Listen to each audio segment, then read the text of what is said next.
আজকে একটা সত্য কথা বলি, অনুরোধ করে কখনো কাউকে ধরে রাখা যায় না। যে ভালোবাসে সে কোনো ছেড়ে চলে যায় না। অতএব কথাটা মাথায় রাখবেন, কাউকে জোর করে ধরে রাখার চাইতে মুক্ত করে দেওয়াটাই ভালো। জোর করে কখনো ভালোবাসা পাওয়া যায় না, কখনো কারো মন পাওয়া যায় না। কথায় আছে না যে আমি তাকে ভালোবাসি বলেই তাকে আমি মুক্তি করে দিয়েছি। কেন জানেন? কারণ সে আমার হয়ে থাকলে আমার কাছেই থাকবে, আমার কাছে ফিরে আসবে। সে যদি আমার না হয়, তাকে যতই জোর করে ধরে রাখেন না কেন সে থাকবে না। ওই যে মানুষ বলে না যে জোর করে বনের পাখিকে পোষ মানানো যায়, খাঁচায় বন্দি রাখা যায় কিংবা আশেপাশে রাখা যায়, কিন্তু এই মানুষকে কখনো জোর করে ধরে রাখা যায়?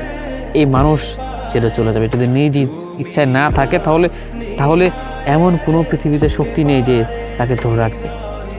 হয়তো বাস্তবিকভাবে তাকে কাছে পাবেন, কিন্তু মন থেকে সে ভালোবাসবে না, মন থেকে সে আপনাকে মেনে নেবে না।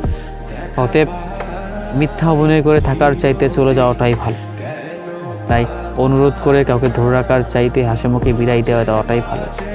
যে ভালোবাসে সে ছেড়ে যায় না, যে ভালো রাখে, যে ভালোবাসতে চায়, যে আপন মনে করে, যে প্রিয় মানুষ মনে করে, সে কখনোই কোনো অবস্থাতেই ছেড়ে যাবে না। সব সময় আপনার পাশে, আপনার হয়ে থেকে যাবে, লড়াই করবে শুধুমাত্র আপনার জন্য, আপনাকে পাওয়ার জন্য, আপনাকে ভালোবাসার জন্য।